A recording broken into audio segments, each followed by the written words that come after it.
Ontem foi um dos dias mais esperados do ano para os amantes da NBA, e a gente pôde ver de perto quem são os novatos que estão entrando para a liga e quem serão as futuras estrelas que possivelmente ressuscitarão equipes de basquete. No vídeo de hoje estarei falando os principais ganhadores e perdedores do draft, além de dar a minha opinião e análise sobre os principais atletas escolhidos. Mas ei, tu ainda não é inscrito aqui no canal? Cara, esse é o momento perfeito, pois nos próximos dias eu estarei postando coisas de basquete inéditas e nunca mostradas antes no YouTube brasileiro. Portanto, se inscreve aqui embaixo e ativa o sininho para receber essas histórias imperdíveis de primeira mão.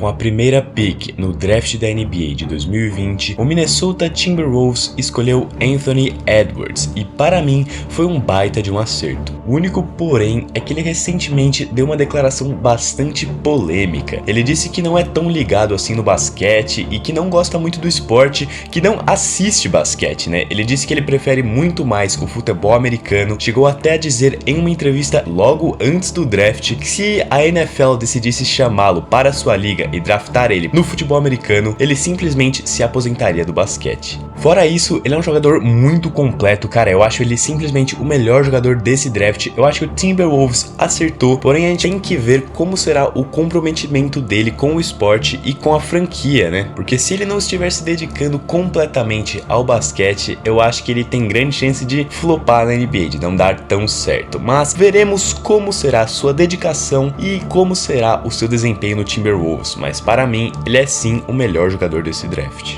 Já com a segunda escolha no draft, o Golden State Warriors escolheu James Wiseman, que para mim, eu sinceramente acho que não foi uma boa escolha. Eu sinceramente não boto nenhuma fé nele. Para mim, ele é um jogador muito parecido com o Marvin Bagley, que coincidentemente também foi draftado em segundo lugar uns anos atrás pelo Sacramento Kings e que não virou lá grande coisa na NBA, pois pivôs que não são tão fortes, que vêm do college, geralmente têm dificuldades na NBA após enfrentarem jogadores do seu tamanho, né? No college, os pivôs são bem mais baixos, é completamente diferente o jogo da NBA pro jogo da NCAA, por exemplo. Para mim, ele será apenas um jogador regular, fazendo ali as suas médias de 15 pontos e 10 rebotes, talvez, mas isso é muito pouco para uma segunda escolha no draft. Eu sinceramente não vejo um potencial de superstar nele. Tá bom que o Golden State precisa de um pivô, mas eu acho que quando você tem a segunda escolha, você tem que escolher o cara pelo seu talento, o cara com o maior teto. Mas pode ser que eu queime a minha língua e Wiseman vá muito bem no Golden State, mas isso só o tempo dirá.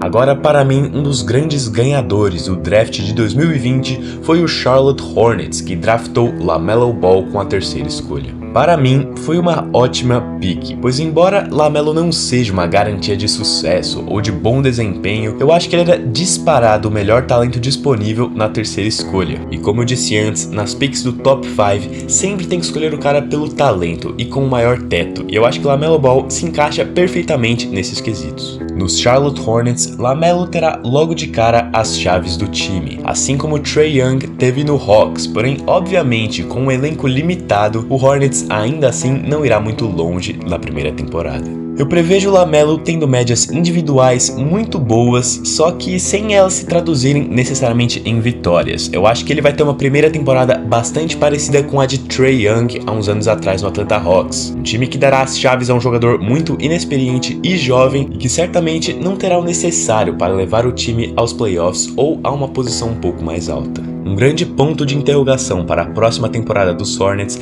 é ver quem irá jogar no backcourt. Será que será Terry Rozier e Devontae Graham, LaMelo e Terry Rozier? Quem irá para o banco? Quem jogará de titular? Isso a gente ainda não sabe. Mas, para mim, os Hornets são grandes ganhadores desse draft. Jordan aprovou a escolha de LaMelo e agora veremos se ele valerá a pena ou não.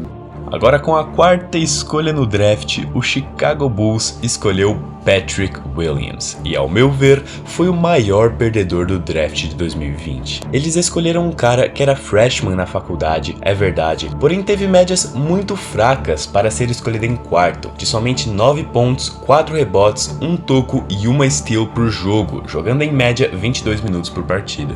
Claro, ele é um jogador interessante com um bom potencial, porém ainda assim é uma grande aposta para a equipe de Chicago. Eu particularmente acho que ele tem sim chances de ser um bom jogador, pois se mostrou ser bem completo e ele não tem muitas falhas no seu jogo, consegue fazer de tudo mais ou menos bem. Mas de qualquer forma, ele ainda assim é uma aposta e uma bela de uma aposta, né? E só o tempo dirá se ele vai vingar ou não. A partir da quinta escolha, até mesmo da quarta, eu acho que o nível dos atletas disponíveis começa a cair um pouco. O Cavaliers escolheu Isaac Okoro com a quinta escolha, um freshman também, que ataca muito bem o garrafão, mas não tem um chute de perímetro muito bom, né? O Cavaliers já é um time que não arremessa muito de 3 e agora draftou um outro cara que não arremessa nada, né? Isso eu acho que é um problema, porque faltou identificar o que a equipe precisava. Sem falar que ele não é um jogador que se destacou tanto assim na faculdade.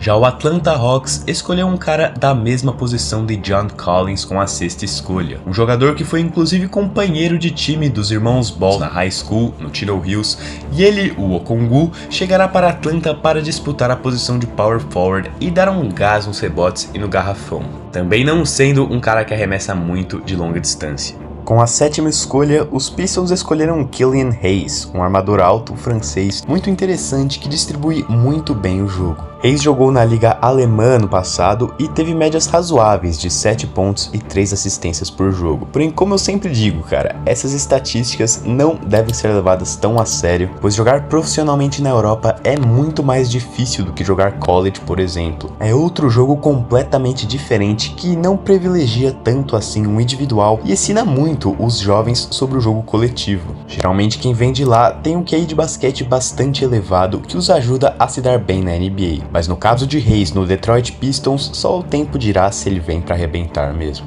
Agora chegou a hora de falar do meu time do coração, o maior de Nova York, o meu New York Knicks. Cara, eu acho que o Knicks foi um dos grandes vencedores deste draft. Com a oitava escolha, eles draftaram Obi Toppin, um jogador que, apesar de já ser uns anos mais velho que os demais, foi o melhor jogador da NCAA a temporada passada e, ao meu ver, está pronto para a NBA. O Toppin é um jogador que lembra muito o Miles Bridges do Hornets, só que com um chute levemente melhorado e com ainda mais intensidade. Ele é um cara que ataca o garrafão, enterra muito e tem muita raça também. Outra equipe que pode ter se dado bem foi o Washington Wizards. Com a nona escolha, eles escolheram o Deni Avdija, que é claramente uma aposta, porém pode sim ser um grande negócio para os Wizards, já que ele foi muito bem avaliado em tryouts por equipes interessadas e se mostrou um ala alto com um arremesso muito preciso, lembrando até mesmo Kevin Durant quando no início da carreira. O seu maior problema é que ele ainda é bem magrinho e fraco, o que certamente terá que mudar para que ele seja bem sucedido na NBA. É um jogador completo, bem jovem, com bom potencial,